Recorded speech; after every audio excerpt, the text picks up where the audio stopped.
ఓం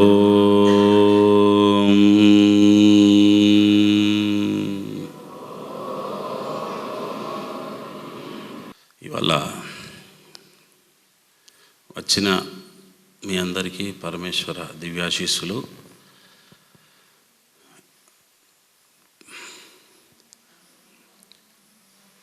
ఈరోజు ప్రాణలింగ దీక్ష అని చెప్పడం జరిగింది. నేను ఎన్నోసార్లు చెప్తా, పేర్లు వేరైనా విధానం ఒకటే. విభిన్న మహాత్ములు ఏ రకాలుగా చెప్పారు, విభిన్న మహాత్ములు ఏ రకాలుగా సూచించారు, విభిన్న మహాత్ములు దాన్ని అదే సత్యాన్ని ఎన్ని పదాలలో చెప్పారు అనే ఒక సత్యాన్ని నేను లోకానికి చాటడానికే డిఫరెంట్ పేర్లు పెడతా అని చెప్పేది అదే. అంటే ఏ పేరు పెట్టినా ఉన్న సత్యం ఒకటే అనేది మీకు భవిష్యత్తులో ఏది చూసినా గదే ఉంటుంది అని ఎక్కడ ఎవరు చెప్పినా ఇది అదే ఉంటుంది, ఆ సత్యాన్నే చెప్పాల్సిందే అనేది మీకు అలవాటు కోసం పదాల వ్యామోహంలో పడకుండా, పదాలకే పరిమితమయ్యే భక్తి కాకుండా, పదాల ఊబిలో కూరుకుపోకుండా, అంటే పదాలు పేర్లు. చాలామంది ఏమైపోతుందంటే ఇవాళ పేర్లతో నచ్చింది మోసం అంతా.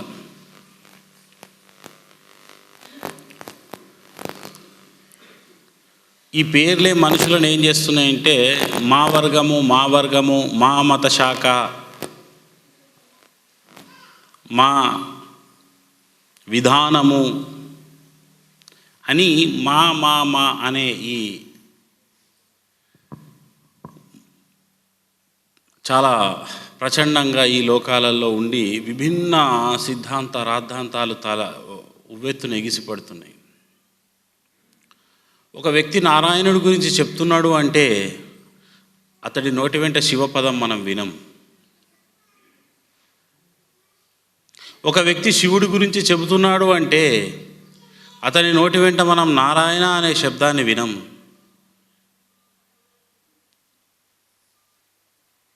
ఒక వ్యక్తి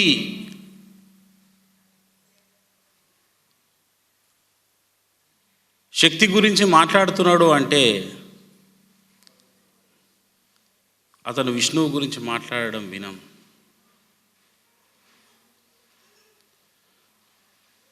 ఒక వ్యక్తి మరొక మతం గురించి మాట్లాడుతున్నాడంటే ఇంకొక మతం గురించి మాట్లాడడం మనం వినం.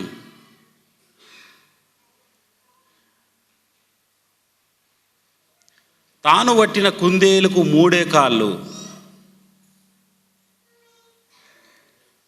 తాను పట్టిన కుందేటికి మూడే కాళ్ళు అనే సిద్ధాంతం ఉన్నంత రోజులు, అటువంటి సిద్ధాంతం ఉన్నన్ని రోజులు అది ఆత్మజ్ఞానం అనిపించుకోబడదు.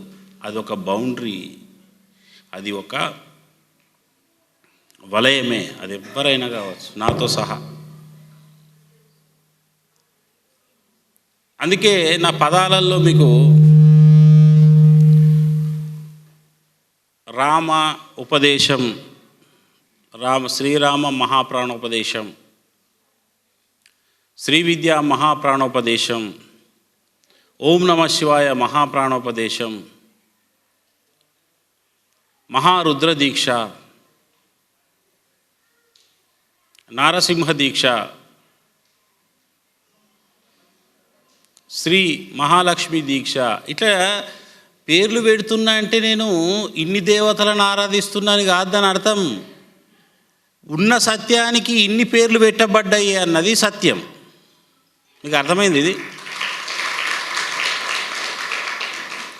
అప్పుడు నాకు ఒక పేరు పలకడంలో ఇబ్బంది పడేటట్టు అయితే నేను నారాయణ ప్రచారం చేస్తున్నా, నేను శివనామాన్ని వలకడానికి నేను ఇబ్బంది పడుతున్నట్టయితే, శివలింగాన్ని చూసి అసహించుకున్నట్టయితే, శివాలయానికి వెళ్ళి పూజ చేయడమే నాకు ఇబ్బంది అనిపిస్తే నేను ఆత్మజ్ఞానిని కాదు, నన్ను వదిలేయచ్చు. ఒకవేళ నేను శివుడి భక్తున్నై నేను నారాయణుడి గుడికి వెళ్ళి ఆ విష్ణుమూర్తికి నేను దండం పెట్టి అక్కడ పూజ విష్ణు సహస్రనామంతోనో ఏదో పూజ చేయకపోతే నేను ఆత్మజ్ఞానిని కాదు. నేను ఒక బౌండరీవాదిని, నన్ను వదిలేసేయచ్చు. ఏ పేరు పెట్టి ఏ రూపముననెవ్వరు భజించినను అది ఆ నామ రూప పరిపూర్ణ వస్తువుకే దారి తీయును. ఎవరన్నారు ఇది? భగవాన్ అరుణాచల రమణులు అన్నారు. ఉన్నది 40లో. ఏ పేరన్నా పెట్టుకోవయ్యా, ఏ రూపంలోనే ధ్యానించు, నీకు ఇష్టం వచ్చిన రూపం.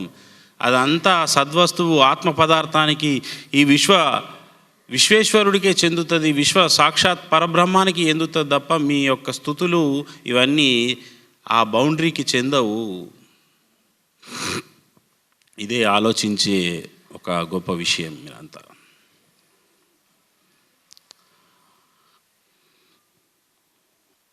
ప్రారంభ దశలో గురి కలగడానికి ఇవన్నీ ఇష్టదైవం అనేది ఒకటి వచ్చింది.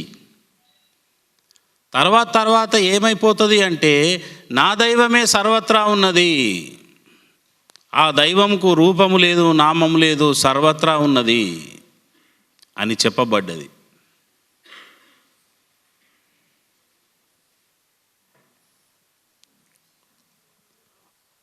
ఒకప్పుడు నాకు విష్ణు భక్తుని నేను 2005లో 1994 ఆ టైంలో 95 అంటే 4వ తరగతి 5వ తరగతిలోనే నేను విష్ణు భక్తుని.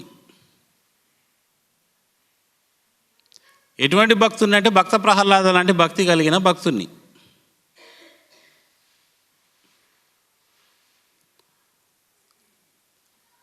తర్వాత ఆ భక్తి నుంచి నా భక్తి దైవత ఆరాధన నుంచి గురు ఆరాధనకు టర్న్ అయింది. బాబా భక్తి అంటే అంత మాత్రాన విష్ణుమూర్తి ఫోటోని తీసేసినామా, తీసేసుడు కాదు. విష్ణుమూర్తి మీద ఉన్న ప్రేమ నన్ను ఏం చేసింది అంటే విష్ణువే సాయిబాబాను చూపించింది. సాయిబాబాను చూపెట్టడానికి కారణం ఏమిటి? గురువు ద్వారా బోధ జరుగుతుంది, దేవత ద్వారా బోధ జరగది.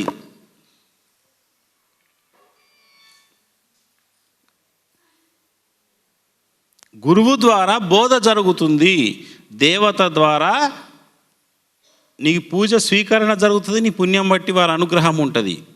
దేవత ఏదైనా బోధించాలి అంటే నీకు ఒక గురుముఖత బోధిస్తారు.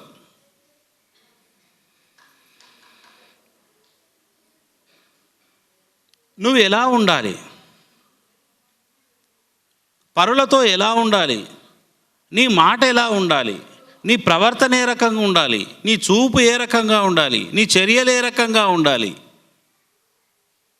నీ యొక్క ధ్యానం ఏ రకంగా ఉండాలి, మీ జ్ఞానం ఏ రకంగా ఉండాలి,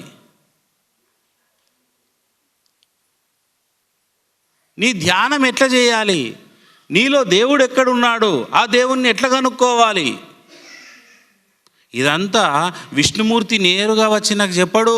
విష్ణుమూర్తి ఒక లైనప్లో పడేస్తాడు, అదే గురు లైనప్. నాకు దొరికిన లైనప్ సాయిబాబా లైనప్. అప్పుడు సాయి సచ్చరిత్ర చెప్పింది నాకు, ఒరే పిచ్చివాడా, నీ ధ్యానం లెక్క లేదు, నీ పూజలాగా లేదు, ఏమున్నది మూఢభక్తితో ఉన్నది అని. నా క్యారెక్టర్ డెవలప్మెంట్ ఎక్కడ జరిగింది అంటే విష్ణుమూర్తే చూపించిన సాయిబాబా సచ్చరిత్ర, సాయిబాబా యొక్క జీవితంలో నా జీవితాన్ని నేను మార్చబడ్డది. క్షమించాలి, మార్చుకున్నా కాదు, మార్చబడ్డది. మార్చుకునడానికి మనకు అంత శక్తి చాలకపోవచ్చు. సహజంగా మార్చబడ్డ వ్యవస్థలో ఏముందంటే ఆచరించాలి. బాబా ఏం చెప్పారు? పరనింద చేయొద్దు అన్నారు, కథం నోటికి లాక్. ఇతరుల గురించి చెడు మాట్లాడొద్దు అన్నారు, కథం బంద్.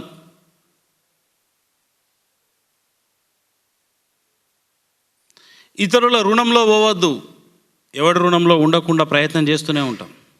ఎవరిని మోసగించవద్దు, కథం అంతే. వీలైతే మన రూపాయి ఇవ్వాలి తప్ప ఇవన్నీ మోసం చేయొద్దు.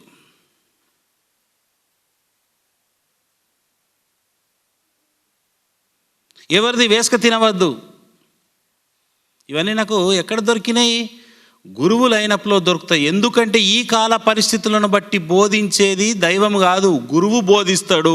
ఆ గురువు భగవత్ సాక్షాత్కార అయి ఉంటాడు. కాబట్టి గురుబోధనే దైవబోధ, గురువాజ్ఞనే దైవాజ్ఞ, గురువచనమే దైవవచనము అనేది గురువులు అయినప్పుడు నాకు దొరికింది.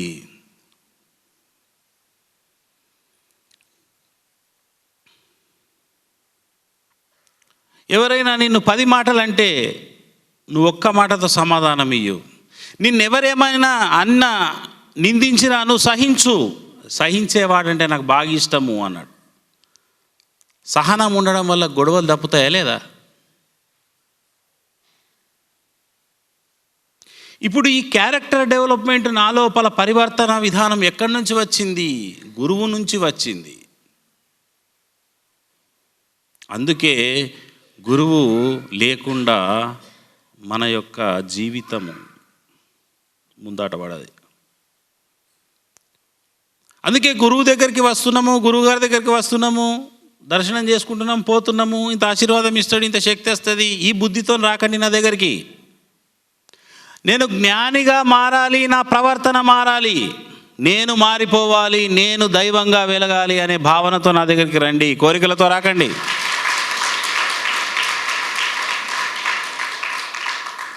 నువ్వు కోరికలు అడగని స్థితికి నిన్ను తీసుకుపోతా. నీ కోరికలు తీర్చేదందుకు నేను లేను.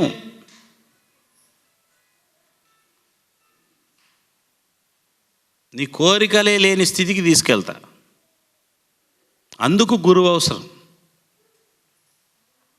లోకాలను చూపెట్టడానికి గురువు లేడు, లోకాతీత స్థితి నీకు ఇవ్వడానికి గురువు ఉన్నాడు. గురువు అవసరం అందుకున్నది. కోరికలు తీరుడు ఏమున్నది? ఏ పుట్టల పాలు పోసినా కోరికలు తీరుతాయి, ఏ చెట్టుకు పోయి మొక్కినా కోరికలు తీరుతాయి. అందులో పెద్ద విషయం లేదు. కోరికలు ఏమున్నది? దానికి అంతు లేదు కోరికల సామ్రాజ్యానికి. నీ కోరికలే లేని మనస్థితి కావాలి, ఆశలే లేని మనస్థితి కావాలి, ఏది కోరని మనస్థితి కావాలి, నిశ్చల నిర్వికల్ప సమాధి స్థితి కావాలి, దేవతలకు సైతం దుర్లభమైన ఆత్మ సాక్షాత్కార అనుభూతి కావాలి అనే వాంఛతోనే నువ్వు గురువు దగ్గరికి రావాలి. ఇంకా ఏ మిష పెట్టుకోవద్దుడ. గురువు చేయి పడితే మంచి అవుతుంది, గురువు పండిస్తే మంచి అవుతుంది, అదంతా కరెక్టే. కానీ గురువు ఒక్కొక్కసారి 10 ఇచ్చే బదులు 10 తీసుకుంటాడు. అప్పుడు తెలుస్తుంది నీకు గురువు కథ.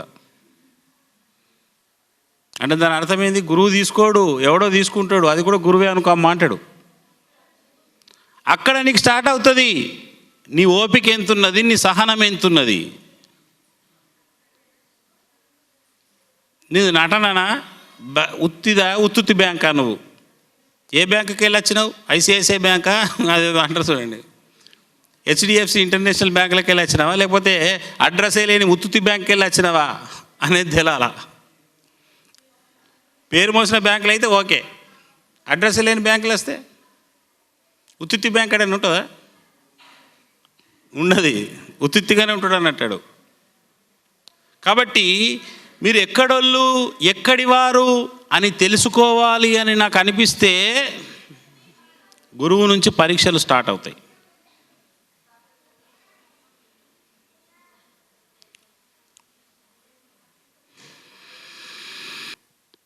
అట్లా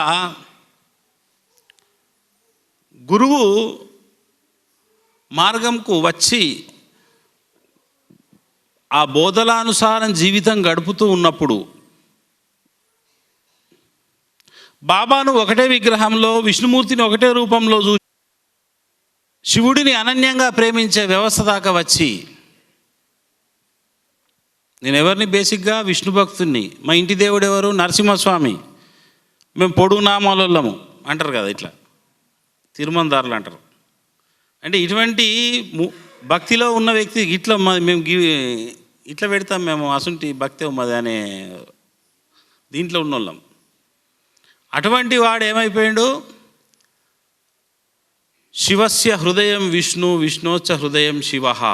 మధ్యలో గురువు ఉన్నాడు. సాయిబాబా యొక్క జీవితం నుంచి,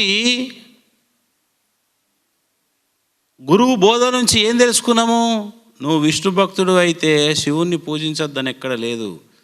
నువ్వు గనక విష్ణు భక్తుడివై శివుణ్ణి పూజించడం మొదలు పెడితే శివుడి యొక్క సాక్షాత్కారమే అవుతుంది అని నా జీవితమే నిరూపించింది. శివ సాక్షాత్కారమై శివుడి దగ్గరనే ఆగుతావా అంటే ఆ శివుడు మళ్ళా నీకు నీ ఇంటి దేవుడైన మహాజ్వాలా స్వరూపుడైన జ్వాలా నారసింహుడి దర్శనం కలిగింది. అంటే ఇక్కడ మూల పదార్థం, మూలతత్వం ఏంటంటే ఆలోచించిన విషయం ఏమిటి, నాకు తెలియకుండానే జరిగిన విషయం ఏమిటి అంటే శివ ఆరాధన స్టార్ట్ అయ్యి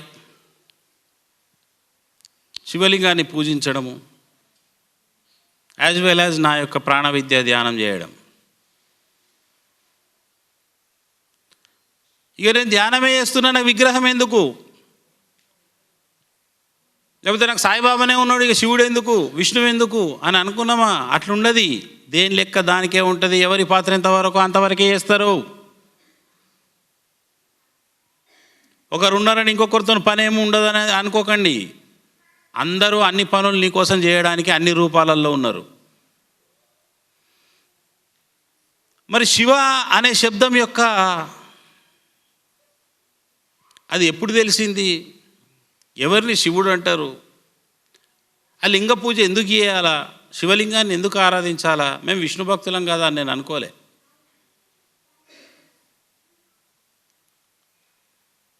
అక్కడనే స్టార్ట్ అయింది.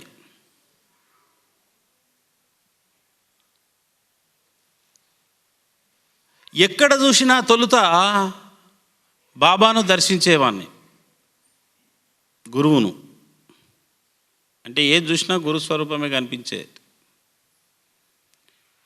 గురుస్వరూపం నుంచి ఏమవుతుందంటే యావత్ విశ్వము శివస్వరూపంగా అంటే ఆత్మస్వరూపంగా అంటే ఇంకా ముదిరి ఇప్పుడు నా సత్యస్వరూపం ఏదైతే ఉన్నదో యావత్ విశ్వము నాకు వేరుగా కనిపిస్తలేదు, యావత్ విశ్వము నా స్వరూపంగానే తోస్తున్నది.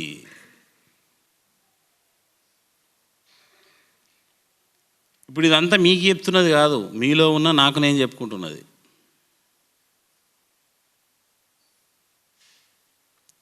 ఒకే వెలుగు. ఎట్లయితే ఇప్పుడు అన్ని బల్బులు ఉన్నాయి కానీ వెలుగు ఒకటే కాంతి. మీరు ఇంతమంది ఉన్నారు, మీలో నాకు కనిపిస్తున్న కాంతి ఒకటే, ఆత్మకాంతి. బల్బులు వేరు అంతే మీరంతా. కానీ వెలుగుతున్న వెలుగుని నేను చూస్తున్నా, బల్బులను చూస్తలేను. దేహాలను చూడట్లేదు, దేహాలలో ఆధారమై ఉన్న ఆత్మను చూస్తున్నా, ఆ పరమాత్మను చూస్తున్నా. ఈ స్థితి ఎక్కడి నుంచి ఎట్లా మెట్లెక్కి ఈ స్థితి దాకా వచ్చింది, ఇంకా ముందు ఏమున్నదో నాకు తెలియదు. ఇంకా ముందు ఏముంటుందో పోయినప్పుడు తెలుస్తుంది. ఇప్పటిదాకా ఉన్న ముచ్చటే చెప్తున్నా. 24 ఏళ్ళ జీవితంలో, ఆధ్యాత్మిక జీవితంలో, సాధనామయ జీవితంలో, ఆత్మసాక్షాత్కారం పొందిన తర్వాత 14 ఏళ్ళ జీవితంలో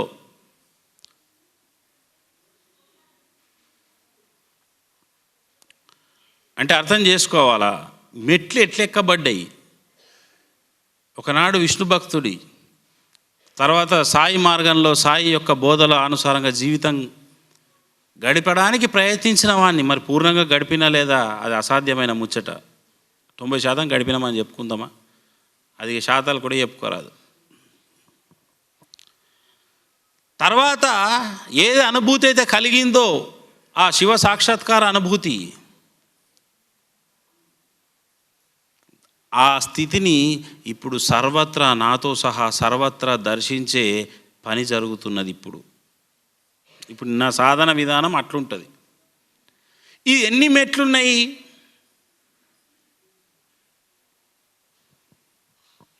ఎన్ని మెట్లున్నాయి చూడండి. అందుకే మనం ఒక భక్తులము ఇంకొక దాన్ని చెయ్యొద్దు అని కాదు. నీ ఒక ఇష్టదైవం ఉన్నాడా, ఉండుంటాడు. గురువు చెప్పిండు, గురువు దొరికిండా, దొరికి ఉంటాడు. ఇప్పుడు గురువు దొరికిన తర్వాత గురువు బోధల సారంగా జీవితం గడుపుతున్నామా? అది ఫస్ట్ ఆలోచించాలి ప్రతి ఒక్కరూ. దీక్ష బూనాలి, దీక్ష పొందాలి అని కొత్తగా వచ్చిన వాళ్ళైనా, ఆల్రెడీ దీక్షను పొందిన మన పురాణ పురుషులైనా మీరంతా ఆలోచించాల్సిన విషయం ఏమిటి అంటే,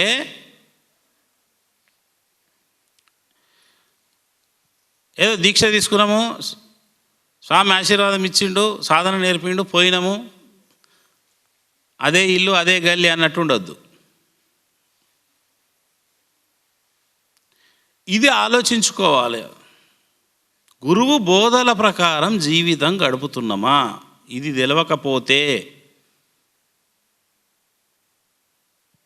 మేము స్టార్టింగ్లో అంటే ఇవి చెప్పుకున్నందుకు పెద్ద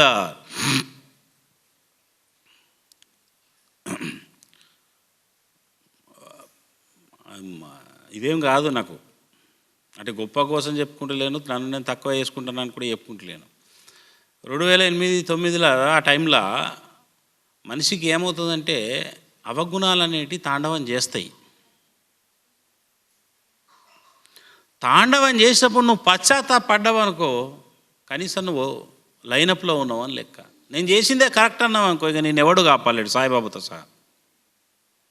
పశ్చాత్తాపడ్డవాన్ని దేవుడు రక్షిస్తాడు, గురువు రక్షిస్తాడు. తప్పు జరుగుతుంది, తప్పు జరుగుతుంది. మేము ఒకసారి ఏమైంది,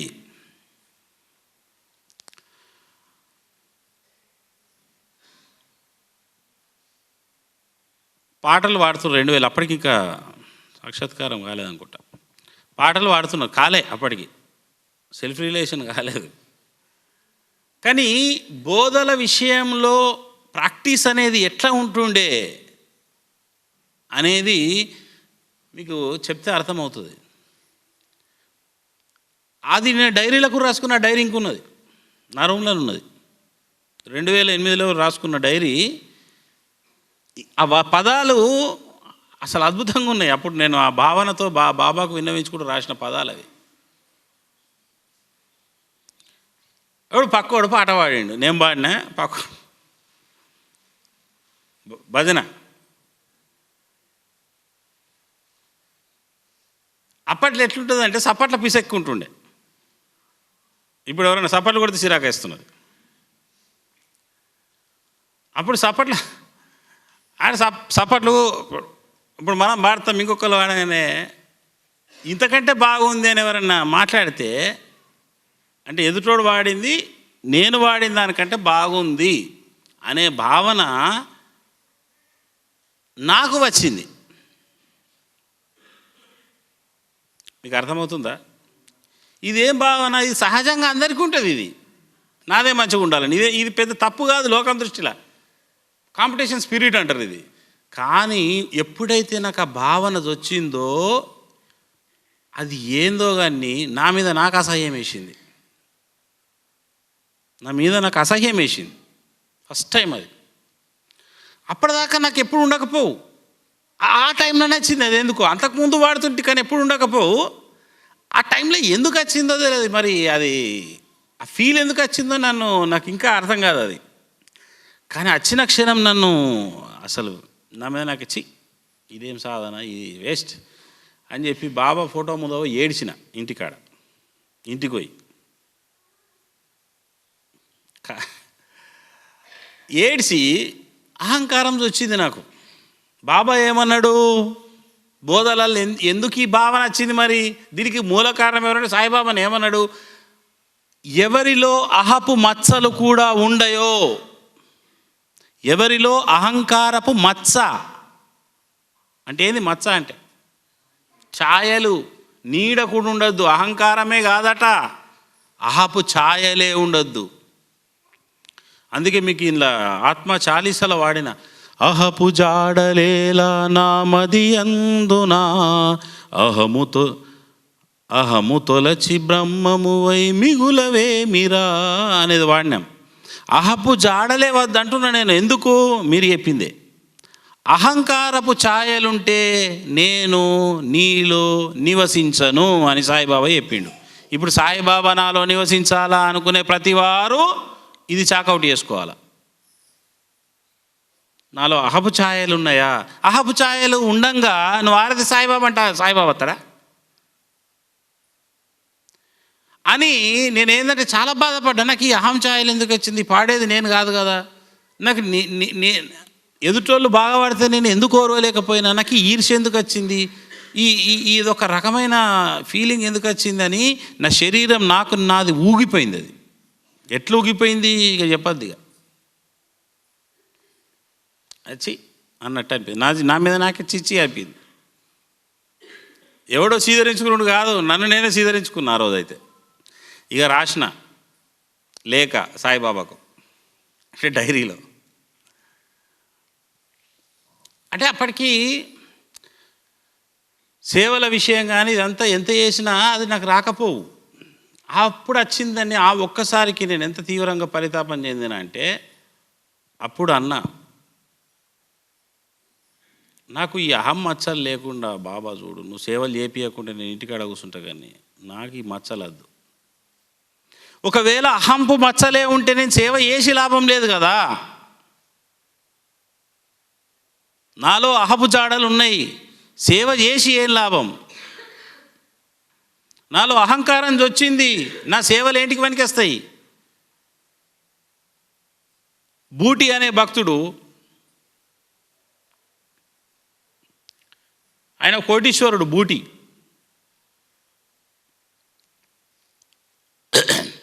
ఈ బూటి, బాబా నీకు పంచభక్ష పరమాణాలు పెడతా, ప్యాలెస్లో ఉంచుతా, నువ్వు ఈడ ఎందుకు ఇంటింటికి వెళ్ళి భిక్షని తీసుకుంటున్నావు, మనం వెళ్దాం నడు అని ఈ బూటి బాబాని అడుగుతాడు. బూటి అనే ఒక భక్తుడు. అప్పుడు ఆయన ఏం ఉద్దేశము, ఈ బాబాకి ఇదేం కర్మ, నేనున్నా కదా అని ఈయన బాధ. అంటే ప్రేమనే, గురువు మీద అనన్య ప్రేమతో అట్లా అంటున్నాడు. అది మంచిదే, కానీ అది ఏ భావంతో అంటున్నాడు? నేను ఆయన అన్న భావన ఏంది? అహంకార భావన. నేను కోటీశ్వరుణ్ణి,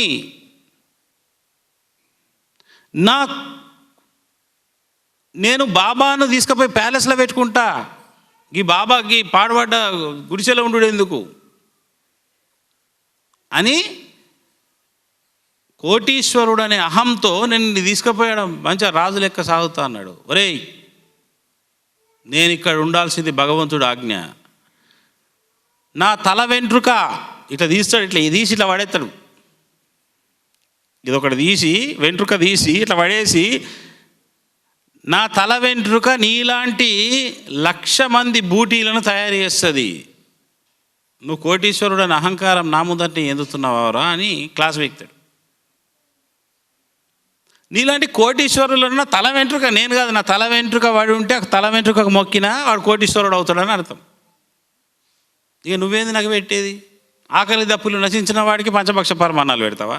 నిద్రనే జయించిన వాడికి తీసుకుపోయి ప్యాలెస్లో పెడతావా? నిద్రపోదన్నమాట వాడపోయి.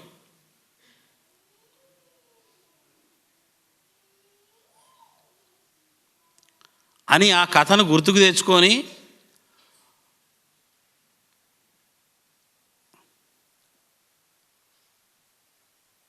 నేను ఏం చేసిన అంటే బాబాను వేడుకున్నా, ఈ స్థితి మీరు సేవలు చేపిస్తే ఏంటి లేకపోతే లేదు, కానీ నాకు ఈ అహం రానియకుర్రి. అహం వచ్చేటట్టుంటే నా సేవలు నిరర్థకము. ఎందుకంటే నువ్వు నాలో నివసించవు కదా. నువ్వు నాలో నివసించుడు నాకు వద్దు. నువ్వు నాలో నివసించని ఈ పూజలు నాకు వద్దు. అంత నిజాయితీగా నన్ను నేను అంగీకరించుకొని రాసుకున్నా. నిజాయితీ ఉండాలి శిష్యుడికి. బాబా మాట్లాడతలేడు అని నువ్వు అనుకుంటావు, అతను మౌన సాగరుడు, మౌనంగానే అన్నీ చేస్తాడు, అవసరమైతే మాట్లాడతాడు. గురువుకి ఏం తెలియదని నువ్వు అనుకుంటావు, నాకు తెలియకపోవచ్చు, గురువుకు తెలుస్తాయి అన్నీ. అతని నుంచి ఎవరిని తప్పించలేరు. నిజాయితీ, హార్ట్ఫుల్నెస్, మాట ఒకటి, చేతొకటి, చర్య ఒకటి, చెప్పేది ఒకటి, చేసేది ఒకటి. ఇది నాకు చేత కాదు. ఎందుకు చేత కాదు అంటే నా ఇన్నర్ కాన్షియస్ నన్ను ఉండనియేది. ఆడ పిచ్చి లేపుతుంది నాకు లోపలికి వెళ్ళి. ఈ నిజాయితీ అనేది ప్రప్రథమంగా శిష్యులుగా దీక్ష పొందాలని వచ్చిన మీ అందరూ, పొందిన మీరందరూ ఈ నిజాయితీకి కట్టుబడి ఉండాలి ఫస్ట్. లేకపోతే మీకు గురువు అవసరం లేదండి. మీ టైం వేస్ట్, నా టైం వేస్ట్.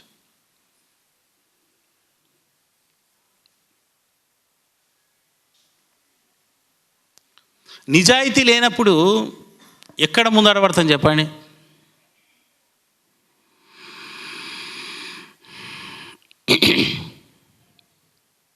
ఎప్పుడు కూడా ఇదే గుర్తించాల మీరంతా. గురు బోధ ఉన్నదా, మీరు ఎంతసేపు ధ్యానం చేస్తున్నారు అని ప్రతి ఒక్కరు చెక్ చేసుకుంటారు. ఇవాళ నేను 100 క్రియలు చేసిన, 150 క్రియలు చేసిన, 500 చేసిన, 1000 చేసిన, గంట సేపు ధ్యానం చేసిన, ఇవాళ ఇంతసేపు చేసిన అని అందరూ అనుకుంటారా లేదా? అనుకుంటాం. కానీ నేను గురుబోధన ఎంత ఆచరిస్తున్నా, గురువుగారు చెప్పింది ఏమన్నా ఆచరిస్తున్నానా? అహంకారం రానియద్దన్నాడు, రాణిస్తున్నానా? సేవ చేయమన్నాడు, చేస్తున్నానా? ఆజ్ఞ వచ్చింది, పాటిస్తున్నానా?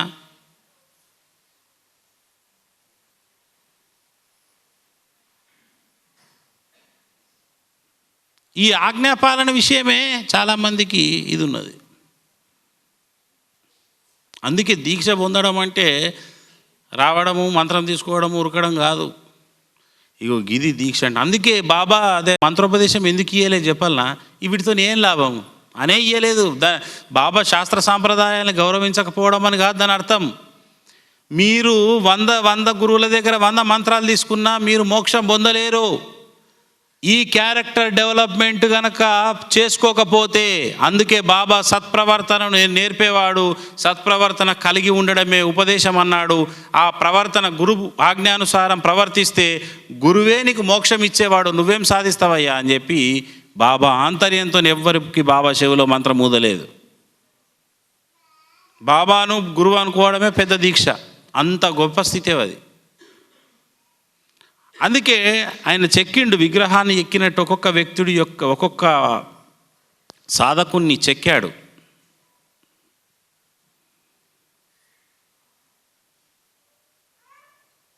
ఇది ఇంపార్టెంట్, ఇది మెయిన్. అందుకే తెల్లారు లేచిన నుంచి రాత్రి పడుకునే ముందు, పొద్దున్న లేవగానే గురువాక్యానుసారం జీవితం, రాత్రి పడుకునే ముందు ఇలా వాక్యానుసారం జీవితం గడిపిన. అందుకే గురువాక్యం పరమవాక్యం. 100% పాటించకపోవచ్చు, ప్రయత్నంలో ఉండాలి. నేను కూడా అంటున్నాను కదా, నేను 100% పాటించనని అంటలేను. నేను కూడా ఇంకా ప్రయత్నమే జరుగుతుంది. కానీ అట్లున్నామా అనేది ఉంటే గురువు సంతోషపడతాడు.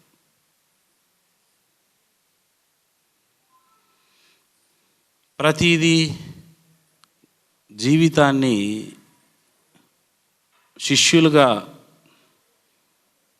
కావాలని వచ్చిన మీ అందరూ ఒకటి బాగా గుర్తుపెట్టుకోవాలి. గురువు వాక్యానుసారం జీవితం నేను నడపాలి, గడపాలి. ఇది ఒక్కటి బాగా గీత గీసుకోండి. అది ఏమన్నా కానీ అడపోయి దుంకుర్రా అంటే దుంకుర్రా అంతే, అది చాలు. గురువు అయితే పోయి బొందలైతే దుంకుడు అన్నాడు కదా, అంత వెర్రివాడు కాదు కదా గురువు. సాయిబాబా జీవితం ఎంత గొప్పగా ఉంటుందంటే, ఆయన అలా గురువు గారు అంటే ఒకరేమో జ్ఞాన మార్గం గొప్పది, విచారణ చేస్తే బ్రహ్మాన్ని పొందుతామని ఒకడు, ఈ ఒక 4 కుర్రాళ్ళల్లో బాబా ఉంటాడు. మీకు మిగతా 3 ధ్యానమే గొప్పదని ఒకరు విచారణ గొప్పదని ఒకరు. ఇట్లా చెప్తూ ఉంటే బాబా మాత్రం ఇవన్నీ కాదు, మార్గదర్శకుడు కరెక్ట్ ఉండాలా, అతను దొరికితేనే మనం ఆయనను పొందుతామని ఒకరు. బాబాది ఏంటంటే ఇది. ఎందుకంటే ఎక్కడ ముళ్ళున్నాయో, ఎక్కడ ఏమున్నదో తెలియదు. మార్గదర్శకులు లేని ధ్యానం వ్యర్థము, మార్గదర్శకులు లేని పూజలు సఫలం కాదు. ఒక గురువు సహాయం అవసరం ఉన్నది, లేకపోతే మనం పొందమని బాబా అంటాడు.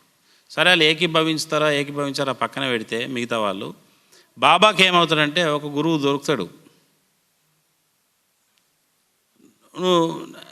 గురువుగా స్వీకరించే ముందు ఏం చేస్తాడంటే ఏం మాట్లాడాడు గురువు, ముచ్చట లేదు, ఉపదేశం లేదు, ఇంతసేపు బోధ లేదు. అట్లనా అన్నాడు. ఇక బాబా కాళ్ళకు 2 కాళ్ళకు తాళ్ళు కడతాడు. కట్టేటప్పుడు ఎందుకు కడుతున్నావు అని అడిగాడు బాబా.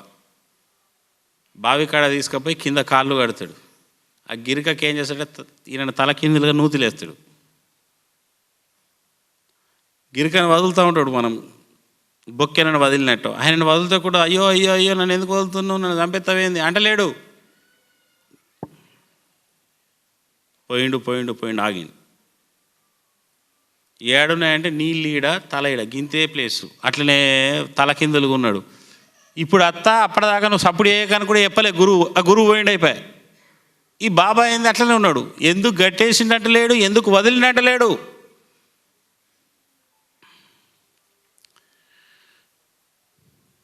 అట్లున్నది. ఒక 6-7 గంటల తర్వాతనేమో మరి ఎప్పుడో ఈ గురువు వచ్చి మళ్ళీ మెల్లగా తీస్తాడు. తీసి ఇప్పి ఎట్లున్నది ఇప్పుడు అంటాడు. గురుదేవా, నేను పరమానంద స్థితిలో ఇన్ని గంటల సేపు నేను ఉన్నాను అని అంటాడు. అంటే దాని అర్థం ఏంటంటే ఆయన దించుడే ఆత్మసాక్షాత్కారం ఇచ్చేసాడు తల కిందకు ఉన్నప్పుడు. నిర్వికల్ప సమాధిలో ఉన్నాడు. అంతసేపు టైం నేర్పలే బాబాకు. ఇవి గట్ల ఉంటుంది. నువ్వు ఎందుకని ప్రశ్న వేస్తే నువ్వు అనికిరావంటుండే. అందుకే బాబా అన్నాడు, నా ఉన్నతికి కౌశల్యానికి నా గురువే కారణం. గురు కౌశల్యం పరమాద్భుతం సుమా అన్నాడు. నా ఉన్నతికి కౌశల్యానికి గురువే. ఇప్పుడు నేను ఇంతవానికి తయారయ్యాను బాబా అని అన్నాడంటే నా గురువే కారణం అని అన్నాడు బాబా. నా గురువు కళ్ళలోకి నేను చూసేవాడిని, నా గురువు నా కళ్ళలోకి చూసేవాడు అన్నాడు. వేరే ఉపదేశాలు ఏమి ఇయ్యలేదు నాకు అన్నాడు. అందుకే if you look to me I look to you, నాది అదే మార్గం అన్నాడు బాబా. ఇక్కడ బోధలు తక్కువ ఉంటాయి, శేషుడు ఎక్కువ ఉంటుంది బాబా దగ్గర. అందుకే గురువు కాళ్ళకు కట్టేసినా ఎందుకు అని ప్రశ్నలు లేవు. తలకిందులుగా వేలాడదీసినా ఎందుకు అనే ప్రశ్నలు లేవు. పోయి బావిలో పోతున్నా అన్నప్పుడు కూడా ఎందుకనే ప్రశ్నలు లేవు. ప్రశ్నలే లేని దివ్యత్వ స్థితి ఉదయించింది.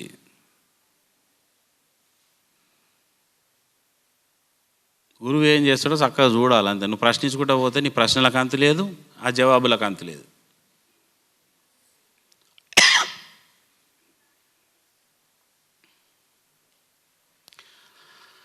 అట్లా నీ దగ్గర ఏ గ్రంథం ఉండాలా? గురువాక్య గ్రంథం ఉండాలి ఎప్పుడైనా. నీ దగ్గర వేరే గ్రంథాలు బాగుంటాయి లైబ్రరీలో. ఏ గ్రంథం ఆచరిస్తావు? నీ జీవితాన్ని ఏ గ్రంథం ముందాటకి నెడుతుంది? ఏ గ్రంథం ముందాటికి నెడుతుందో ఏమీ తెలియదు. ఏ గ్రంథం వెనక్కిది వస్తుందో ఏం తెలియదు. ఒక గ్రంథం చదవగానే టెలిపతి అని వస్తుంది. టెలిపతి చేసుకుంటూ కూర్చుంటావు. అది నేను జన్మలకు కారణం చేస్తుంది. ఒక గ్రంథం చూడంగానే నీకు నక్షత్ర లోకాలు తిరగాలనిపిస్తుంది. ఇక నక్షత్ర లోకాల చుట్టూ తిరుగుతావు. నీ చుట్టూ ఎప్పుడు తిరుగుతావు? ఒక గ్రంథం చూడంగానే నీకు డిఎన్ఏ మీద వర్క్షాప్ చేయాలనిపిస్తుంది. ఇక డిఎన్ఏ అని తిరుగుతావు. అంటే నువ్వు ఫిజికల్ బాడీ మీద పనిచేస్తున్నావు. భౌతిక స్థూల సూక్ష్మ కారణ దేహాలను, త్రిదేహాలను దాటి జీవన్ముక్త స్థితి ఎప్పుడు పొందుతావు? ఈ దేహం పట్టుకునే ఊగులాడి అంటే ఈడ ఫెయిల్ అయిపోతుంది. ఇంకో గ్రంథం వస్తుంది. ఆ గ్రంథంలో లేవకుండా 36 గంటలు ధ్యానం చేయాలని ఉంటుంది. ఎందుకు చేయాలని అర్థం కాదు, ఎట్లా చేయాలని అర్థం కాదు. కానీ కూర్చుంటావు. కూర్చుంటే ఏమవుతుంది? కోమా స్థితికి పోతారు, జడత్వ స్థితికి పోతారు.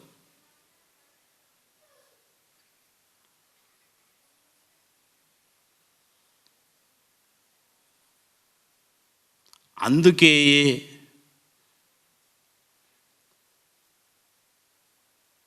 ఒక గ్రంథం ఏం చెప్తుంది? దేశంలో ఉన్న పుణ్యతీర్థాలన్నీ తిరగాల, పుణ్యతీర్థాలలో మునగాల, తిరగండి అంటది. నువ్వు జీవితాంతం 100 ఏళ్ళు తిరిగినా ఓడని పుణ్యతీర్థాలు ఉన్నాయి. మరి నువ్వు ఎప్పుడు మోక్షం సాధిస్తావు?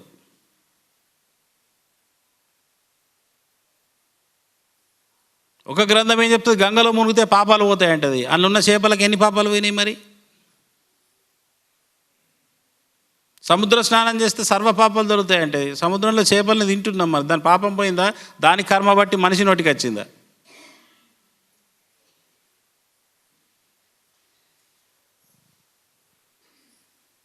దాని కర్మకు నీ నోట పడ్డది కాదు, దానికి పుణ్యం వచ్చుడేమో. కానీ తాబేలు 400 ఏళ్ళు బతకాల దాని పుణ్యం కొద్దీ. 400 ఏళ్ళు బతికే తాబేలు దాని కర్మగాలి సముద్రంలోకి వెళ్ళి వచ్చిపడి ఒడ్డున వాడి అది మనిషి నోటికి వాయ, దాని కర్మ కాదు ఇక, దానికి ఏం పుణ్యం వచ్చింది పాపం.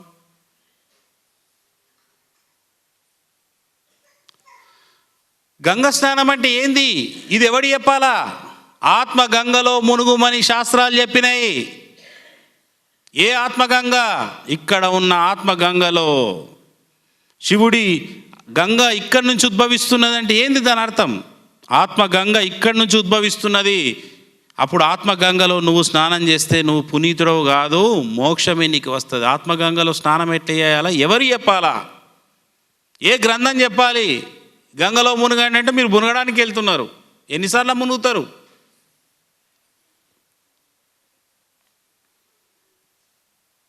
శాస్త్రాలలో ఉన్న తప్పు కాదు, దాని అంతరార్థం తెలుసుకొని ఆచరించకపోయే విధానం తప్పు అంటున్నా నేను.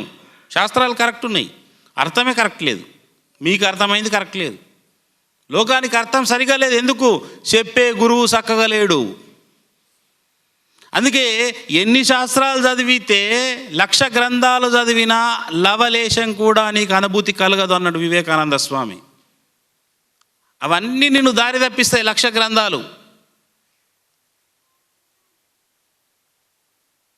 1,00,000 గ్రంథాలు చదివినా గొప్ప కాదు. నువ్వు ఇంకా అజ్ఞానివి కాబట్టే చదువుతున్నావురా పిచ్చివాడా. నువ్వు జ్ఞానివైతే ఏ గ్రంథం చదవవు, నీ యొక్క ఆత్మ గ్రంథంలో స్వయంగా తిష్ట వేసుకొని స్వయం జ్ఞానం పొందుతావు. అప్పుడు 1,00,000 గ్రంథాలు చెప్పే తత్వానికి మూలము నువ్వే. ఆ 1,00,000 గ్రంథాలు నీ గురించే చెప్తున్నాయి, నీ గురించే చెప్తున్నాయి 1,00,000 గ్రంథాలు. వేదం నా గురించి చెప్తున్నది అంటావు, అప్పుడు ఉపనిషత్తులు నా కోసమే ధ్వనిస్తున్నాయి అంటావు.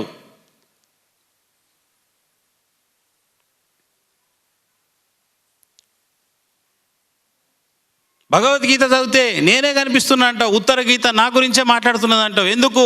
ఏ సత్యస్వరూపాన్ని నేను గాంచానో, ఏ సత్యస్వరూపమైన ఆత్మగా నేను మిగిలానో, ఏ అనంత పరమాత్మ చైతన్యాన్ని నేను పొందానో, ఆ అనంత పరమాత్మ చైతన్యపు స్ఫురణలో నువ్వు ఉన్నప్పుడు ఆ కీర్తన నా గురించే, అవన్నీ నా గురించే ముక్త కంఠంతో పలుకుతున్నాయని అనుభూతికి వస్తావు.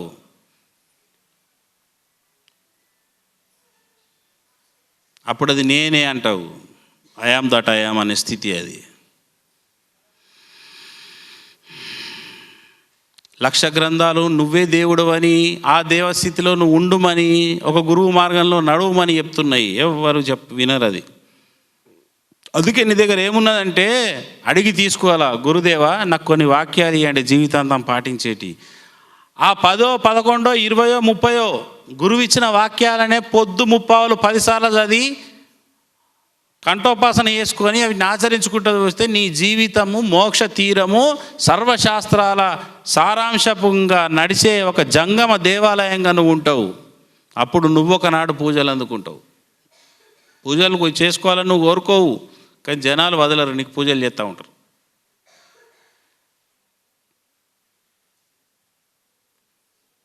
అందుకే ఇదే ఆలోచించాలా. ఏ గ్రంథం చదవాలా, ఏ గ్రంథం చదవద్దు. గురుదేవా నువ్వు నాకు కొన్ని వాక్యాలు అవిటిని బట్టి పడతా, అవిటిని ఆచరించే ప్రయత్నం చేస్తాను.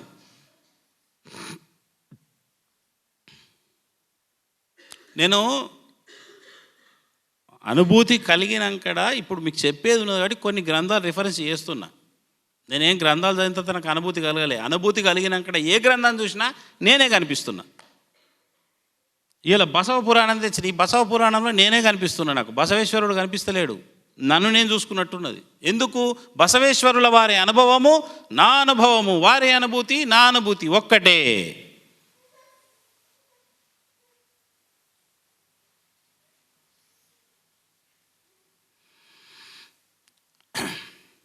అందుకే నిజ శిష్యుడు ఎట్లుండాలంటే గురువుగారికి అడగాల, అసలు నేనేం పాటించాలో చెప్పండి నాకు దయచేసి.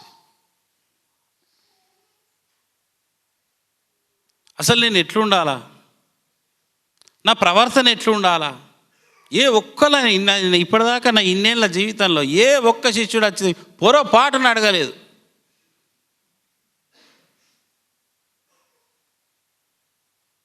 నేను తొలినాళ్ళలో బాబాకు అంటుంటే, నేను ఎట్లుంటే మీకు ఇష్టం? అసలు నువ్వు నా హృదయంలో ఉన్నావా అంటే అందరి హృదయాలలో నిన్ను పెట్టుకుంటారు, కానీ నీ హృదయంలో నేను ఉన్నానా అని నేను అడుగుతుంటే బాబాకు. అందరూ నిన్ను పూజిస్తారయ్యా, అందరూ నిన్ను ధ్యానిస్తారు, అందరూ నిన్ను హృదయంలో పెట్టుకుంటారు, గుండెల్లో పెట్టుకున్నాం సాయిబాబాని అంటారు. కరెక్టే, కానీ నీ గుండెల్లో ఎవరు ఉన్నారు? ఇంతకు నేను ఉన్నానా? ఇదే నా సంబరమా అనుకుంటుంటే అనుకొని ఎప్పుడో మర్చిపోయినా. మరి బాబా ఏం చేసిండు? నాకు చూపెట్టలే, నా భార్యకు చూపించిండు. నా భర్త ఇక ఉండేటట్లేడు, అలానే కలిసిపెట్టేట్టున్నాడు. ఈయన ఉండడు, పట్టించుకోడు, మమ్మల్ని పట్టించుకోడు అనే భావన ఉన్న రోజులలో అప్పట్లో.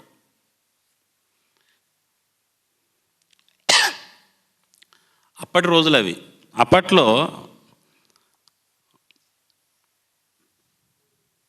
ఆమె ఏదో అనుకొని ఉంటుంది, నా మీద అనుమానమో అపోహనో ఏదో ఉన్నప్పుడు ఆమె కలలో బాబా అనంతంగా ఉన్నట్టు, పెద్ద విశ్వరూపం పెద్దగా. ఆ బాబా హృదయంలో ఈడ నేను కనిపిస్తున్నానట, ఈడ ఈ ప్లేస్లో పైన. మళ్ళీ నా హృదయంలో సాయిబాబా కనిపిస్తున్నాడట అందులోనే. అంటే బాబా హృదయంలో ఈ రూపము, నా రూపంలో మళ్ళీ సాయిబాబా, మళ్ళీ ఆ రూపంలో ఇట్లా ఉంటుంది కదా. అంటే ఒకరి హృదయంలో ఒకరు ఉన్నాము అని. అందుకే నేను ఒక పాట బాబా మీద రాసింది, ఊటే కవిత్వాలు కాబట్టి రాయలే. నీ కన్ను నా కన్ను ఒకటే అయిపోనీ, నీ హృదయం నా హృదయం ఏకం అయిపోనీ, మన మధ్యన దూరాన్ని దూరంగా చేసేస్తూ, మన మధ్యన అడ్డుగోడ అడ్డంగా కూల్చేస్తూ, నీవు నేను ఏకంగా ఉందామా ఓ సాయినాథా, గురు సాయినాథా. ఇది ఎందుకు రాసిన? ఆ అనుభవం వచ్చింది కాబట్టి రాసిన. ఏకంగా ఉండాలి. మరి ఏకంగా ఉండాలి అంటే జపం చేస్తే కాదు. బాబా క్యారెక్టర్ చూస్తాడు, గురువు క్యారెక్టర్ చూస్తాడు, వ్యక్తిత్వ నిర్మాణపు సౌధం చూస్తాడు. వాక్యానుసారం జీవితం గడుపుతున్నాడా, ఆజ్ఞానుసారం జరుగుతున్నదా వ్యవస్థ, లేదా దారి తప్పిండా.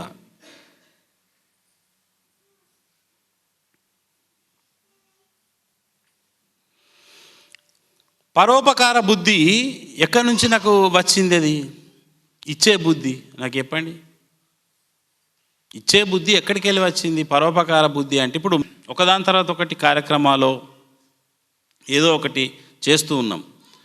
వాస్తవంగా రామసక్కదానం ఇంట్లో కూర్చోవచ్చు నేను. ఎక్కడికి వెళ్ళి వచ్చింది? లోబికి ఎన్నడూ బ్రహ్మము ఇక్కదు, త్యాగముతోనే అది సాధ్యమని బాబా అన్నాడు. అప్పుడు త్యాగము చేయాలి అన్నప్పుడు నేను చేస్తున్నాననే భావన లేకుండా చేయాలి. అప్పుడేంది? నిష్కామంగా నిస్వార్థంగా వెళ్ళిపోతూ ఉండాలి. తనని అనుసరిస్తున్న శిష్యులతో ఆ పనులు చేపిస్తూ ఉండాలని నేనేం చేస్తానంటే ప్రోగ్రామ్ మీద ప్రోగ్రామ్ చేస్తున్నాం. ఓకే, ఎక్కడికి వెళ్ళి చేస్తున్నాం? అది ఏమొస్తుంది దాంతో? నీకు గురువు అనుగ్రహం రావాలి. ఏం రావాలని కాదు. అంటే నీకు పైసలు పెడితే పైసలు వస్తాయా? ఏదైనా వ్యాపారమా? కాదు. నువ్వు ఎప్పుడైతే దాతగా వర్ధిల్లుతావో, నీ హృదయం విశాల తత్వాన్ని అలవర్చుకున్నప్పుడు ఆ అనంతమైన విశాల పరమాత్ముడు నీ హృదయంలో నివసించడానికి వేదిక ఏర్పడుతుంది. సంకుచిత భావాలు ఉన్నవాడికి ఏనాడు దేవుడు చిక్కడు, దొరకడు, దేవుణ్ణి మర్చిపోవచ్చు. అందుకే నేను పెట్టే కార్యక్రమాలు విశాలంగా ఎందుకు ఉంటాయి? డ్రాస్టిక్ ఎన్లార్జింగ్ ఉంటాయి అవి. ఇప్పుడు మొన్న 6,000 అనుకున్న చీర 11,000 చేసినాం.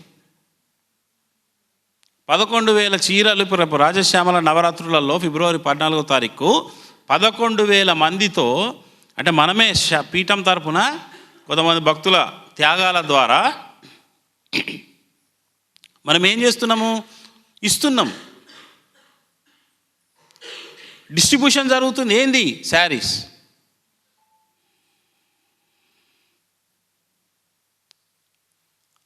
అది వాళ్ళకి కొనుక్కునే స్తోమత లేని వాళ్ళు ఎవరు ఉండరాడా. కానీ ఇవ్వడంలో ఏ ఉద్దేశంతో ఇస్తున్నాము? అమ్మవారికి అందరొచ్చి గర్భగుడిలో చీర పెట్టడంలో, నేను అమ్మవారికి చీర పెట్టినా అంటారు, నేనేమంట నడిచే అమ్మవార్లకు పెట్టండి అయ్యా, ఇంకా 100 రెట్ల పుణ్యం వస్తుందని నేను సేవకులకు చెప్తే భక్తులు త్యాగాలు చేసి వాళ్ళు ఈ 11,000 మందికి చీరలు పెడుతున్నారు, ఒక 4-5 చలన శక్తులకు పెట్టండి అయ్యా. డైరెక్టు విగ్రహంలో చూసినావు అమ్మవారిని, అదే అమ్మవారిని 11,000 మందిలో చూడండి అని చెప్పిన.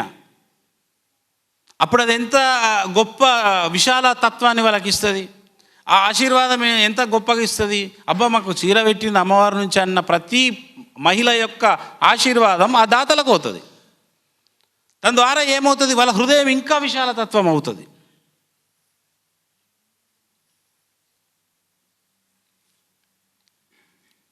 పదకొండు 11,000 మంది సదా జీవితాంతం వాళ్ళ ఇంట్లో యంత్రం పెట్టుకొని పూజిస్తూ ఉంటే ఆ పుణ్యం ఎవరికి అవుతుంది? దాతకు అవుతుంది. అందుకే దాతవైవర్ధులు ఇవ్వడంలో పెంచబడుతుంది అని బాబా చెప్పిండు. ఉన్నవాడు లేనివాడికి దానం ఇవ్వాలి, కలిగినవాడు కావాలనుకునే వాళ్ళకు దానం ఇవ్వాలి అన్నాడు బాబా. ఇప్పుడు ఈ కాలంలో మరీ తిండికి గతి లేని వాళ్ళు ఎవరు లేరు. ఇప్పుడు మేను దేనికి లోటున్నది? ఈ కాలంలో బ్రహ్మజ్ఞానము లోటున్నది. ఆ బ్రహ్మజ్ఞాన లోటును పూడ్చే కార్యక్రమాలలో దాతవై వర్ధిల్లు అని నేను చెప్తున్నా. అన్నదానం అనేది ఇప్పుడు లేనివాడికి పెడితే పుణ్యం, లేదా ఆధ్యాత్మిక కార్యక్రమాలలో భగవత్ కోసం వస్తారు కాబట్టి ఆ టైంలో వాళ్ళకి పెట్టడం పుణ్యం. వీళ్ళ అన్నదానానికి ఎవరి ఇళ్ళల్లో లోటు లేదు. దయచేసి దాదాపుగా అన్నదాన కోరతలు తీరింది.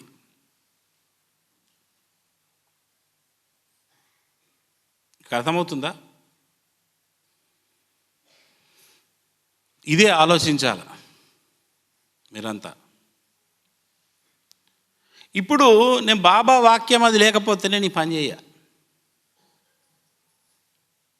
నీ నీ నీ నా మానాన నేను మౌనంగా నిశ్చలంగా ఏ లోకంతో పని లేకుండా నాది నేను ధ్యానంలో కూర్చున్నా, నాకు వెళ్తుంది జీవితం అంతా, నాకేం ప్రాబ్లం లేదు. కానీ ఎందుకు చేయాలి అంటే, నీ దగ్గర ఉన్నది పంచాలి, ఇతరుల మేలు కోరి వాళ్లకు సహాయం చేయాలి. ఆధ్యాత్మిక సహాయం అని బాబా ఎప్పుడైతే ఉన్నాయో అవిటిని మనం ఆచరణలో పెడుతున్నాం. మాటలలో కాదు, ఆచరణలో పెడుతున్నాం. కొంత పెట్టడానికి ప్రయత్నిద్దాం.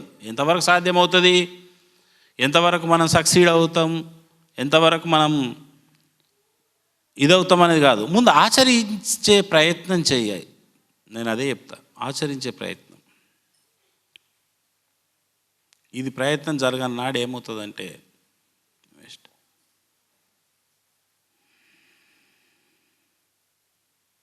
కాబట్టి గురు వాక్యానుసార జీవితం అంటే ఎట్లుంటుందంటే, నువ్వు ఆచరించి చూపెట్టాలి, మాటలు కాదు.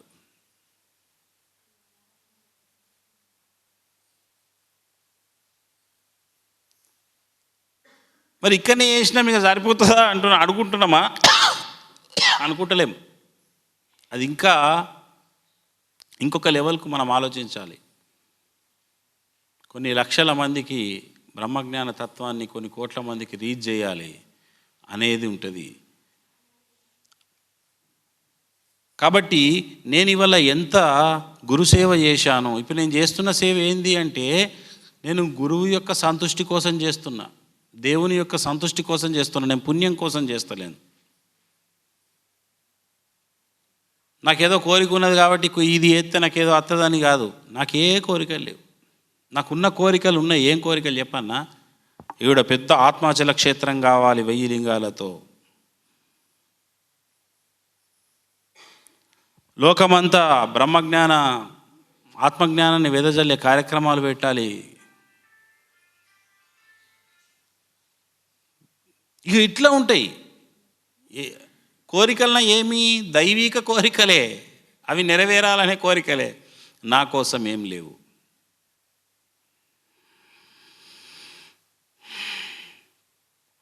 ఏడంతస్తుల మేడ కట్టుకోవాలి, నేను 7 కార్లు కొనుక్కోవాలి, ఇవిగా లేవు నాకు.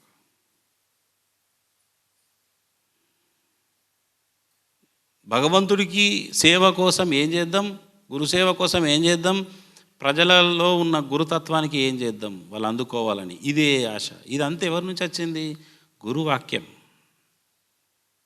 సచ్చరిత్ర అందరూ చదువుతారు, మీలో కూడా చదివిన వాళ్ళు ఉంటారు, అది చదువుతాం, కానీ ఆచరణలో పెట్టాం. అది వచ్చిన పెద్ద మిస్టేక్ ఏంటంటే తత్వం ఎవ్వరికి తెలియంది లేదమ్మా, ఆచరించి చేసేవాళ్ళు తక్కువ ఉంటారు. దాన్ని ఉడుంపట్టుగా ఆచరించాలి. నేనేం చేస్తుంటే ఒక్కొక్కసారి లైన్ తప్పుతుండే, అరే నేను ఆచరించలే కదా అని ఒక మిస్టేక్ జరిగితే మళ్ళీ అదే పరిస్థితిని తెచ్చుకొని అక్కడ మళ్ళీ ప్రాక్టీస్ చేస్తుంటే ఈసారి తప్పదు గురి అని. సాధననే కదా అది కూడా. తప్పడం తప్పు కాదు, తప్పింది అని గుర్తించుకుపోవడమే తప్పు. దుమ్ము పడడం తప్పు కాదు, దులుపుకోకపోవడమే తప్పు. 100% ప్యూరిటీగా ఉండడం ఎవరితో కాదు, ఉన్నంతలో అయితే ఉండాలా. అందుకే తరించాలి, తాను ఎదగాలి అనుకునే ప్రతి వాళ్ళకి నేను ఇచ్చే సందేశము, సూచన, సలహా ఏంటంటే నీ జీవితం గురువాక్యానుసారం జరగాలి. ఇది ఒక్కటే మీకు లైన్. ఇక గురువాక్యం ఎప్పుడు ఏది వస్తుందో ఎవరికి తెలియదు. ఏమొస్తుంది, ఎలా ఉండాలి, ఏ రకమైన ప్రవర్తన కలిగి ఉండాలో మీకు చెప్పిన దాన్ని పట్టుకొని ఉండాలి. ప్రవర్తన గురువాక్యానుసారం తప్పింది అంటే మనం లెంపలేసుకొని మళ్ళీ ఇంకొకసారి అది కావద్దు అని మళ్ళీ సంకల్పం బలంగా గురువు ముందట కోరుకొని మళ్ళీ మనం స్టార్ట్ చేయాలి. మళ్ళీ తప్పుతుందా, మళ్ళీ మనం బలంగా ఇది కావాలి. అంతే తప్ప ఒక్క రోజులో ఇవన్నీ వచ్చేటివి కావు. ఇదంతా ఒక పోరాటం, నిత్య పోరాటం. ఇప్పటికీ నా లెవెల్లో నాకు పరీక్షలు ఉంటాయి, ఇప్పటికీ ఉంటాయి. ఒక్కొక్క మెట్టు ఎదిగేటప్పుడు ఒక పరీక్ష పడుతుంది, సవాల్స్ వస్తాయి. నిన్ను నిందించేటోడు పుడతాడు, విమర్శించేటోడు పుడతాడు, నువ్వు చేసే మంచి కార్యక్రమానికి అడ్డుపుల్లలు వేసేటోడు పుడతాడు.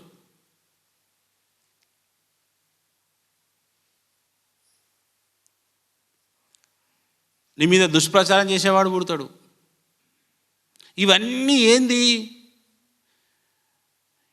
నా మీద నా మీద నా మీద అనే తత్వం పోవడానికే అవన్నీ జరుగుతాయి.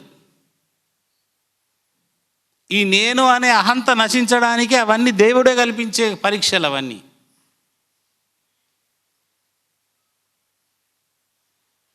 ఏమైనా దేహభ్రాంతి వాడికి ఉన్నదా?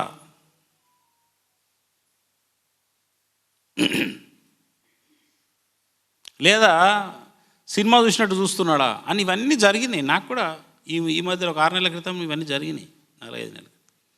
అంటే దేహభ్రాంతి ఏమన్నా ఉన్నదా? ఇంకా ఏమన్నా ఇంటెన్షన్ పడుతున్నారా? బాధపడుతున్నాడా? కీర్తి ప్రతిష్టలపై మమకారం ఉన్నదా? ఏ స్థాయిలో వాళ్ళకు ఆ స్థాయి పడుతూ ఉంటాయి. అందుకే ఆధ్యాత్మిక జీవితం అంటే ప్రాబ్లమ్స్ రావద్దు అనేం లేదు. ఒకవేళ ప్రాబ్లం ఉంటే ప్రాబ్లం లాగా నీకు అనిపించకపోతే నువ్వు నిజమైన ఆధ్యాత్మికవేత్తవు. అర్థమైంది? ఇది ప్రాబ్లము రావద్దని కాదు, ప్రాబ్లం వస్తే కూడా నాకు ప్రాబ్లం ఉన్నది అనే భావన నీకు లేనినాడు ఇతరుడు కనిపిస్తుంది, అరే నాకు ప్రాబ్లం ఉందని. కానీ నీకు అనిపించదు నాకు ప్రాబ్లం ఉన్నదని. ప్రాబ్లము ఉన్నది అని నీకు అనిపించని నాడు నువ్వేమవుతావు? నిజమైన ఆధ్యాత్మిక పరుడవు అవుతావు. నీకు నేను ప్రాబ్లంలో ఉన్నాను అనిపించింది అంటే నువ్వు ఇంకా జీవత్వ లక్షణాలతో ఉన్నావు అని లెక్క.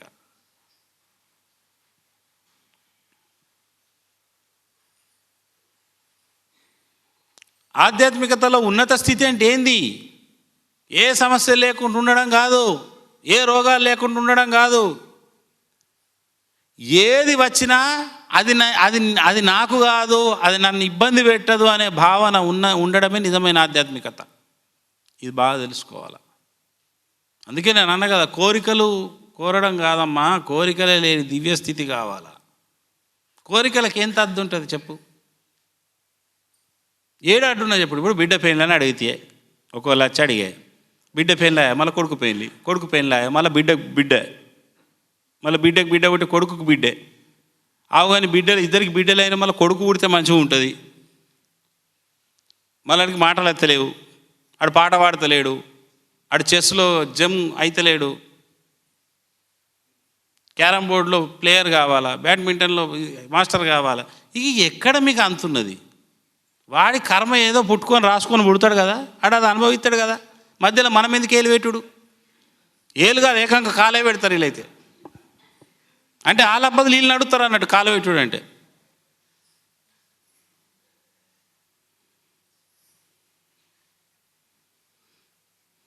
ఒక మన పాత సామెత ఉన్నది, నేను ఆని కన్నా కానీ అడిగి రాతను కన్నానా అని. అదే ఉంటుంది మరి. నీ రాత ఎవడు కన్నాడు? నువ్వే కనుక్కొని వచ్చినావు. ఆ రాత అనుసారం జరుగుతుంది. ఒకవేళ రాతను మార్చాలంటే గురువు అన్న మార్చాలా. గురువు ఎందుకు మారుతాడు?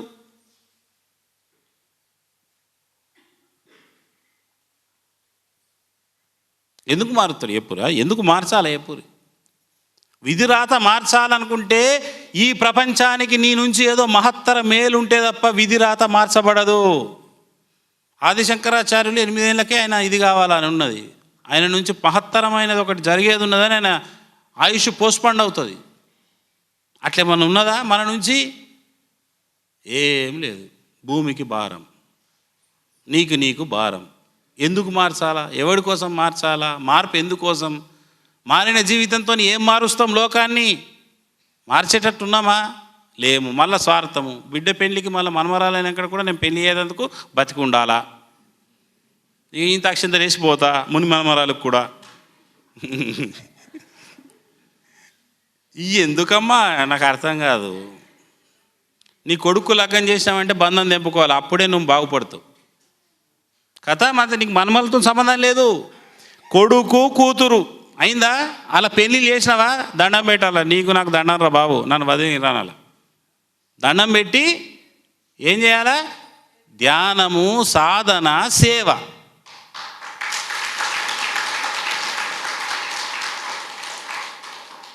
నీకు 7 పిడిలు పుట్టినా ఎవడు నీకు ఆత్మసాక్షాత్కారం ఇయ్యాడు.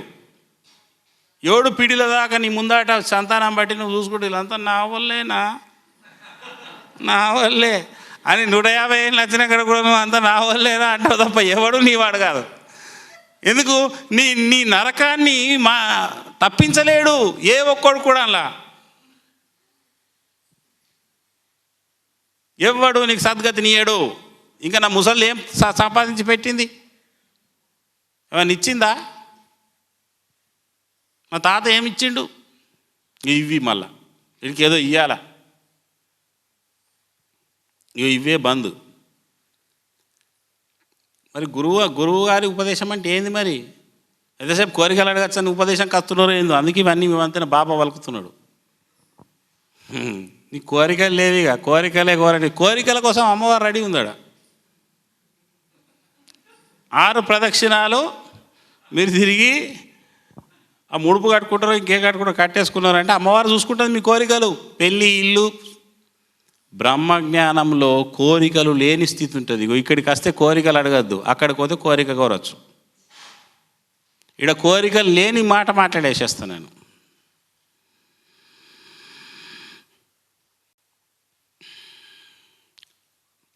బాధలు రావద్దని కాదు, బాధ ఉన్నా కానీ బాధలకు అతీతంగా మనసుని ఎట్లా తీసుకుపోవాలా అనేది కావాలి. ఇవన్నీ మీకు అర్థమవుతున్నాయని అనుకుంటున్నా.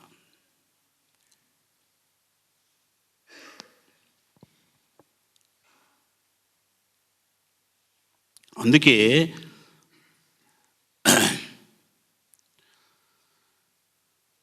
గురువు యొక్క గొప్పతనం గురించి నేను నిన్ననే ఒక సినిమా చూసిన.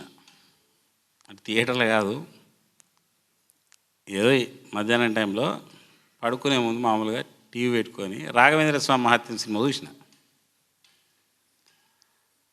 అంటే గురువుగారు భక్తి సినిమాలు చూస్తారేమో అనుకోకండి, నేను థియేటర్లోకి కూడా సినిమాలు చూస్తా పిల్లలతో. అంటే అదేదో ఇట్లా వచ్చేటప్పుడు రాఘవేంద్ర స్వామి మహాత్మ్యం అని ఇట్లా యూట్యూబ్లో ఇట్లా వస్తుంది కదా, అది చూసిన బాగా రోజులు అని చూస్తే అందులో ఎంత మంచిగా ఉందంటే నేను కూడా ఆశ్చర్యపోయాను. ఈయన గురువు దగ్గరికి వచ్చి ఉపదేశం తీసుకుంటాడు, అంటే శాస్త్రాలు అవన్నీ చదివి మంచిగానే, అప్పటి విద్య వేరుంటుండే, జ్యోతిష్యము అన్ని విద్యలు చెప్తుండే అప్పుడు. ఇప్పుడు మనలాంటి సాటి కాదు, అప్పుడు జ్యోతిష్యము, సంగీతము, ఇటు వేదోపనిషత్తులు, ఇటు పూర్వమీమాంస, ఉత్తరమీమాంస, ఇటువంటి ఎన్నెన్నో చెప్తారు. ఇక అటువంటి విద్యలు ఉంటుండే, అవన్నీ నేర్చుకుంటాడు గురువు దగ్గర, సుధీంద్ర తీర్థుల దగ్గర. ఇక పోయి మళ్ళీ నేను పోత గురువు గారు ఏంది ఒక అలా తల్లిదండ్రులు వచ్చి పెళ్ళి చేయాలంటే పంపిస్తాడు. గృహస్థాశ్రమం పోతున్నావు ఇక్కడ మరవకు అని అంటాడు. పెళ్ళి చేసుకోమంటాడు గురువు, చేసుకుంటాడు, ఒక కొడుకు పుడతాడు. ఇక కానీ కఠిన కష్టాలు. ఇప్పుడు రాఘవేంద్ర స్వామి లాంటి మహాత్ముడికే ఎట్లున్నదంటే ఇంట్లో తిండి లేదు, తల్లికి పాలు వెళ్తలేవు, ఆవు పాల కోసం పోతే కూడా ఆవు పాలు పుడతలేవు, కానీ ఇది లేదు. ఏకంగా ఇదేం కష్టాలు వచ్చే గురువు దగ్గరికే పోదాము, పోయి ఒకసారి మనం గురువు గారికి అక్కడికే పోయి ఉందాము గురు ఆశ్రమంలోనే అని ఇక భార్య అనగానే ఈయన ముందు అడిగేస్తాను పోతాడు. ఈయనే ఉంటాము భార్యతో సహా అంటే, ఈ గురువు గారు అప్పటికే ఇక ముసలైపోయాడు, నా తదనంతరం ఈ పీఠం ఎవరు భరిస్తారు, ఎవరు చూస్తారు అని రాముడికి అడుగుతారు, మూల రాముడి విగ్రహానికి. ఈ లోపలనే గురుదేవ అని పిలుపు వస్తుంది, ఈ రాఘవేంద్ర స్వామికి వస్తాడు. ఇక ఈయనకు వెలుగు లెక్క అనిపించి ఈయననే బెస్ట్. గురువు ఆజ్ఞ అనేది ఎట్లుంటుంది అండి అంటే, ఈయన కొన్ని చూస్తాడు అప్పట్లో. గురువుగారు ఆయన శిష్యరికం చేసేటప్పుడు ఆయన ఏదో రాసుకుంటాడు ఏదో అప్పటి తాళపత్రి చదువుతాడు. ఆడ వెలుగుతున్న దీపం ఏమవుతుందంటే అది అడ్డం పడుతుంది, ఎలుక పోయో ఏదో పోయి. ఇక ఆయన ఏకాగ్రతతో పిలుస్తాడు, దీపం తీసుకురండి అనగానే ఆడ సోమరిపోతులు లెక్క 10 మంది ఉంటారు, కానీ ఎవడు లేవాడు. గురువుగారు అట్టనే పిలుస్తారా అని ఒక్కోడు ఓడన పోతా అంటే ఎందుకు రా సపడగా వండుకో అని ఒక్కోడు, ఇవన్నీ వింటారు. ఈయన మాత్రం లేస్తాడు, లేచి ఒక దీపం పట్టుకొని పోయి ఇట్లా వాడతాడు, అక్కడ పెట్టి వెళ్ళిపో అంటాడు. ఎక్కడ పెట్టమంటారు, ఆ పీఠం ఏమో ఎక్కరాదు, పీఠం మీద దీపం ఉన్నది, కింద పెట్టిపోదామంటే అది కనిపించేది. ఇట్లనే పట్టుకుంటాడు. ఇక చదువుడైంది దాకా ఇది కాలుతూ ఉంటుంది చెయ్యి. మరి గురువుగారు నేను తెచ్చినా ఇట్లనే పట్టుకోమంటారా? గురువుగారు ఏకాగ్రత భంగ కాదని ఇట్లనే పట్టుకున్నాడు. అప్పుడు ఆయన చదువుడైపోయి ఇంతసేపు ఇట్లనే పట్టుకున్నావా అని చెప్పి అక్కడ ఆయనకు అర్థమవుతుంది. ఆయన యొక్క నిజాయితీ ఇవన్నీ చూస్తాడు కాబట్టి యుద్ధము అని అంటే ఈయన షాక్ అవుతాడు. నాకేమో పెళ్ళయింది, పిల్లగాడు ఉన్నాడు, నువ్వు సన్యాసం తీసుకోమంటున్నావు స్వామి అని అంటాడు. గురువుగారు నేను సన్యాసం ఎట్లా తీసుకోవాలని, నేను గృహస్థుని కదా ఇప్పుడు అంటే, ఇది దైవాజ్ఞ అంటాడు. ఈ ఇంట పోయి భార్యకి చెప్తే భార్య ఒప్పుకోదు, నేను చచ్చిపోతా నువ్వు కనుక సన్యాసం తీసుకుంటావంటే. ఇదేం కథ, ఒకవైపు గురువాజ్ఞ ఒకవైపు బంధము అని తీసుకుపోయి అలా కోనెట్లా ఆయన రాసిన ఈ తాళపత్ర గ్రంథాలు పడేస్తాడు. పడేస్తే సరస్వతి మాత బయటకు వచ్చి అవి ఇస్తుంది. ఇచ్చి నాయన నువ్వు పూర్వజన్మలో ప్రహ్లాదుడివి, చూడండి ప్రహ్లాదుడే రాఘవేంద్ర స్వామి, మధ్యలో వ్యాస తీర్థుడవు, మళ్ళీ ఇప్పుడు వచ్చి రాఘవేంద్ర స్వామి ఈ జన్మలో నువ్వు అవతార పురుషుడివి నాయన, నువ్వు వచ్చింది దైవ కార్యం కోసము అనగానే ఇక్కడి నుంచి ఇటే పోయి సన్యాసం తీసుకుంటాడు. ఇక భార్య దగ్గర కోడు, భార్యకి విషయం తెలుస్తుంది, సన్యాస నామం రాఘవేంద్ర స్వామి. అంతకుముందేమో పరిమళాచార్యులు ఏదో ఉంటుంది. భార్య పాపం ఏమవుతుంది, తట్టుకోలేక బిడ్డ బాధ్యతలకు అప్పైపు ఆమె పోయి దూకి చేస్తుంది. ఆత్మరూపంలో వస్తుంది, అంటే సూక్ష్మ శరీరం రూపంలో. ఆత్మ అంటే అదే రూపంతో పోలిన వచ్చి అక్కడ రాఘవేంద్ర స్వామి దగ్గర వచ్చి డోర్ బయట ఉంటుంది, లోపలికి రానియది శక్తి. తొందరపడ్డావు నువ్వు అని అంటే, అయినా కానీ ఈయన కట్టుకున్నాడు కాబట్టి ఆ ఆత్మను ఊర్ధ్వలోకాలకు పంపిస్తాడు. అంటే ఇక్కడ ఏమర్థమైంది అంటే లోక కళ్యాణం కోసం గురువు చెప్పగానే దైవాజ్ఞ గురువు రూపంలో పలికింది. దైవాజ్ఞ రాగానే వెనక ముందు చూడలేదు, దుంకిండు. దుంకిన తర్వాత మరి ఏమైంది? ఆత్మసాక్షాత్కారం కలిగే, ఆత్మనిష్ట కలిగే, ఇవ్వలటికి సమాధి, జీవ సమాధిలో ఉన్నాడు. ఇప్పటికి దేహం వదలలే రాఘవేంద్ర స్వామి, ఇంకా మెడిటేషన్లో ఉన్నాడు, ధ్యాన స్థితిలో బ్రహ్మ రంధ్రంలో నిలిపి. అదే మంత్రాలయ రాఘవేంద్ర స్వామి వారు ఇప్పటికే ఉన్నారు. గురువు ఆజ్ఞా పరిపాలన చేయకపోతే ఆయన ఆ స్థితిలో ఉంటాడా? ఉండడు. ఆ ప్లేస్లో ఇంకొకళ్ళు వస్తారు, తర్వాత ఇంకో జన్మకు అవుతుండే. ఇవి దైవాజ్ఞలు. బాబా ఎందుకు అని అడగలే. ఇంకా రాఘవేంద్ర స్వామి కొంచెం సంశయించిన దైవవాక్కు రాగానే వెంటనే దుంకిండు. ఎప్పుడు కూడా గురువాక్యం సంశయించరాదు. మీరు ఇలా తెలుసుకోవాల్సింది ఏంటంటే దుంకండి, దుంకండి. దుంకినక్కడ ఏం జరుగుతుందో తెలుస్తుంది.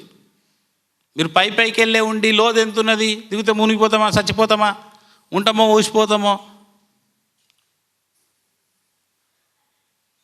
అందుకే నేను అంత కర్ణకఠోరంగా చెప్పలేను, కానీ నీ కొడుకు కూతురు బాధ్యత అయిపోయిందా?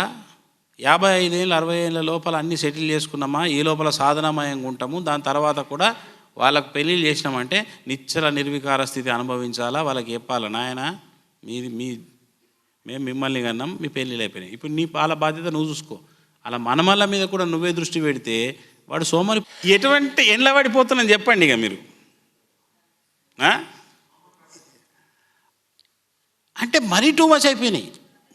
అంటే ఫోన్లలో ఇన్ఫర్మేషన్. ఇలా మీ అల్లుడు నన్ను చూడలేదు, పొంగ ఆఫీస్ పోంగ నాకు హాయి చెప్పలేదు, బాయ్ చెప్పలేదు అనేది ఆడికి వెళ్ళి తల్లికి ఇన్ఫర్మేషన్ పోవాలి వెంటనే. ఆ తల్లి గట్టంటే చెప్పకపోయా నీకెందుకు? వాడు సావాలి చస్తారు. నీ సావు నువ్వు సావాలంటే సావరు. ఒకప్పుడు ఇట్లుండేనా? ఫోన్లు లేవు, పోతే కోడలది ఎప్పుడో ఏడాదికి ఒకసారి పండగకే అందరు గుంపు కలుస్తుండే తప్ప ఎప్పుడైనా ఉంటాయి అత్తగారిళ్ళకు. ఎందుకు ఆడ ప్లేస్ ఉండదు ఇంట్లో ముందు. ఎందుకంటే ఆడ ఒక్కొక్కడికి 10 మంది సంతానం. అప్పట్లో 6 10 మంది ఏడ ప్లేస్ ఉంటుంది? మాకేడ వెళ్తలేదంటే అని అన్న పరిస్థితి. ఇప్పుడు ఏంటంటే గారాల పట్టి. ఈ పట్టిది ఏడదాకా వచ్చాయంటే ఆ పట్టికి ఒక కుట్టి పుట్టినా కానీ వీళ్ళ కుతి తీరది. మనమరాలకి నేనే పెళ్లి చేయాలా? ఎంత పిచ్చి ఈ పిచ్చిగా.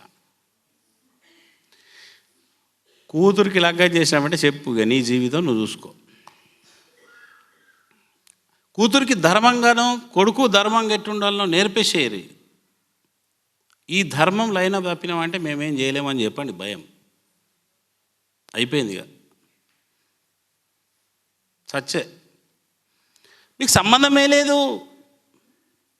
మీ బంధం రుణం తీరింది. మీకు తెలుసో తెలియదు, పెళ్లి చేసారంటే రుణం తీరింది. వాళ్ళు చేసుకుంటే ఇంకా పీడ పోయింది.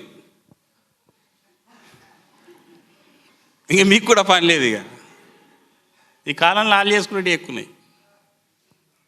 తల్లిదండ్రుల మీద ప్రేమ ఎక్కాయి, తల్లిదండ్రులకి ఎక్క పని పెడతలేరు పిల్లలు. వాళ్ళే చూసుకుంటారు, వాళ్ళే చేసుకుంటున్నారు అని చెప్తున్నారు. బేఫికర్ లొల్లిపోయింది. అట్లుండాలా మనమంతా. ఎట్లుండాలా అంటే అతిమీరిన ప్రేమలలో వడకుండా గురువాక్యం ప్రతీది నువ్వు ఎదుగుమని చెప్తున్నది. ఏం చెప్తుంది? నువ్వెదుగు, నువ్వు తరించు. నువ్వు ఆత్మసాక్షాత్కార నిష్ట పొందినవంటే నీ వంశమే తరిస్తుంది, వాళ్ళకు సద్గతులు కలుగుతాయి. ఒక్కసారి నువ్వు గనక ఆత్మానుభూతిలో రమించావు అంటే వంశమే తరిస్తుందయ్యా. నువ్వు వాళ్ళకి వేసే మేలు ఇంతకంటే పెద్దదేం లేదు. నీ పిడిలు తరిస్తాయి. మీకు అర్థమవుతుందా? అందుకే గురువాక్యం ప్రధానమైన విషయం. ఇవాళ మీరు తెలుసుకున్నారు. ఇది ముందు తెలుసుకుంటే నెక్స్ట్ ఏం చేయాలా చూస్తారు. లేకపోతే గురువుగారు ఎప్పుడు టైం ఇస్తారు, ఎప్పుడు కోరికలు అడుగుదామనే వలయంలో ఉంటారు. మీకు గనక నిజంగా విశ్వాసం ఉంటే నేను చెప్తున్నా ఇయ్యాల, ఇదేం అతిశయోక్తి కాదు. నేను సమాధి నిష్టలో ఉన్నప్పుడు, గురువు సమాధి నిష్టలో ఉన్నప్పుడు మీరు ఇక్కడ మనసు పెట్టి చైతన్య స్వరూపంగా నేను వెలుగుతున్నప్పుడు మీరు ఏదైతే హార్ట్ఫుల్గా అనుకుంటారో అది మీరు అక్కడ ఉండి అనుకున్నా అది మీకు తీరుతుంది. ఎందుకంటే చైతన్య స్వరూపుడైన పరమేశ్వరుడు వింటాడు నీ మాట. ఆ స్థితిలో అది అయిపోతుంది. నేను మండలంలో ఉన్నప్పుడు మీరు అడిగింది అవుతుంది. నేను వాళ్ళతో ముచ్చట పెడుతున్నప్పుడు గురువుగారు నువ్వు అడిగిందే పైసలు అడుగుతారు. అట్లా అడగకండి. మౌనంగా మీరు అక్కడి నుంచి సందేశం ఇక్కడ పంపారు అంటే వినేవాడు విని మొత్తం అయిపోతుంది. అది ఇంటికాడ ఉంటారు, గురువు ఫోటో ముందు కూర్చొని ఇక్కడ ఏకత్వం పొంది అడగండి. ఇట్లా 100 సార్లు చెప్పినది. మన మౌన దీక్షలో కూడా ఇది చెప్పిన, గురువుతో ఏకత్వం పొందని అంటే ఒక్కడు ఏకత్వం పొందారు. ఇక్కడ దృష్టి పెట్టి గురువు యొక్క ఆజ్ఞాచక్రం మీద దృష్టి పెట్టి అడగాల. ఇవి రహస్యాలు చెప్పొద్దు, చెప్తే అదే పని చేస్తారని. కానీ చెప్తాం, ఏం చెప్తాం, ఊకే టార్చర్ పెడతారని. ఏకత్వం ఉంది విశ్వాసముతో,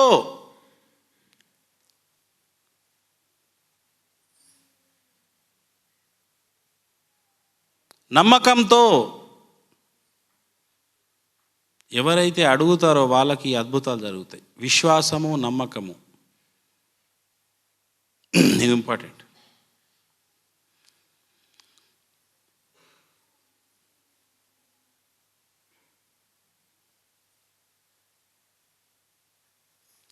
అట్లా మీరేం చేయాలంటే గురువు యొక్క శరణాగత భావంతో, గురువాక్యంతో ఏకత్వం పొందుతూ ఉంటే మీ జీవితాలలో నెమ్మదిగా మార్పులు వస్తూ ఉంటాయి.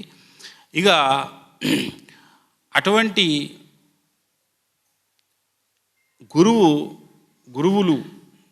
గురువులు బసవేశ్వరుల వారి యొక్క సందేశం ఇవాళ ఏమున్నది, సాధనా సందేశం. మరి ప్రాణలింగం గురించి, ప్రాణలింగి స్థలం గురించి అనేది మనం తెలుసుకుంటే మీకు ఆ దీక్ష కార్యక్రమం అనేది ప్రారంభం అనేది అవుతుంది.